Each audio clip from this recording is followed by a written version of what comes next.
Shalom, selamat pagi. Untuk mendengarkan firman Tuhan, marilah kita berdoa. Kasih karunia dan damai sejahtera dari Allah Bapa kita dan dari anaknya Tuhan Yesus Kristus kiranya menyertaimu sekalian. Amin. Ayat harian untuk kita pada hari Selasa 14 Februari 2023 tertulis dalam surat Kolose pasal 3 ayat 13.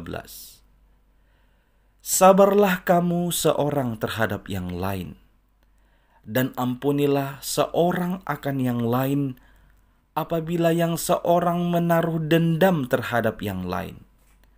Sama seperti Tuhan telah mengampuni kamu, kamu perbuat jugalah demikian. Saudara-saudari, dalam hal apa orang lain mengakui apa yang kita percayai atau apa yang kita imani? Tentunya dari perubahan hidup, dari transformasi kehidupan atau kepribadian yang kita tunjukkan dalam kehidupan kita.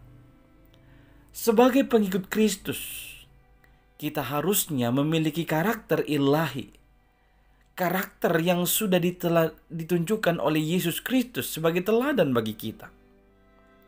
Satu di antaranya adalah senantiasa bersedia mengampuni orang lain, siapapun mereka.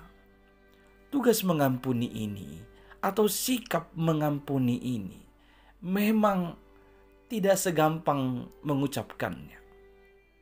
Dari sisi kemanusiaan kita akan berkata, aku tidak sanggup memaafkannya, mengampuninya, karena sudah begitu sakit yang sudah diperbuatnya bagiku. Aku tidak sabar lagi dengan perbuatannya yang tidak baik itu, sehingga aku harus berusaha untuk membalaskan kejahatan atau hal yang tidak baik yang diperbuatnya bagiku. Itulah sikap yang senantiasa mendominasi dari sisi kemanusiaan kita. Akan tetapi firman Tuhan mengingatkan, hendaknyalah kita memiliki karakter ilahi yang diteladankan oleh Yesus Kristus bagi kita semua. Boleh sabar terhadap segala sesuatu. Kesabaran terhadap segala sesuatu itu lahir dari penguasaan diri. Kita mampu menguasai diri kita terhadap segala situasi atau segala keadaan yang ada di hadapan kita. Dengan begitu kita akan mampu mengampuni. Dan ingat saja, bagaimana Tuhan Yesus senantiasa mengampuni kita dari segala kejahatan dan kesalahan yang kita perbuat. Dan demikian halnya kita juga seharusnya mampu mengampuni siapapun, termasuk mereka yang berbuat jahat kepada kita. Ketahuilah, apabila kita menaruh dendam, itu sama halnya kita sedang menyimpan hal-hal yang busuk bagi diri kita sendiri. Bagaikan orang yang sedang membawa sebuah tas yang berisi makanan atau buah-buahan yang busuk.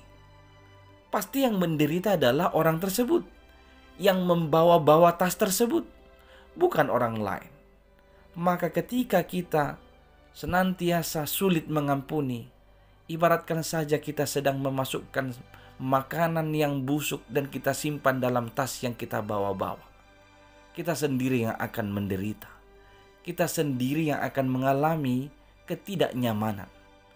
Maka dengan mengingat hal yang demikian, mari senantiasa belajar mengampuni. Sebagaimana Tuhan senantiasa mau mengampuni kita atas segala kelalaian, kejahatan, dan dosa-dosa yang kita perbuat. Perbanyaklah bersabar di dalam kehidupan. Kalau kita membaca Kolose 3 ayat 14, dia sebutkan, di atas semua karakter ilahi itu, kenakanlah kasih sebagai ikatan yang mempersatukan. Maka biarlah kasih Kristus yang mendominasi, yang menguasai kehidupan kita, sehingga kita mampu mengampuni kapanpun dan siapapun, termasuk mereka yang berbuat jahat kepada kita. Amin. Kita berdoa. Ya Tuhan Allah kami mohon kuat kuasa daripadamu supaya kami dimampukan bertindak sebagaimana Kristus bertindak, berbuat seperti yang diperbuat oleh Yesus Kristus. Kami dapat sabar dalam kehidupan ini, dan kami tidak sedikit pun mau menaruh dendam dalam hati kami. Sebaliknya kami mau mengampuni, dan mengampuni. Dalam Kristus Yesus kami berdoa. Amin.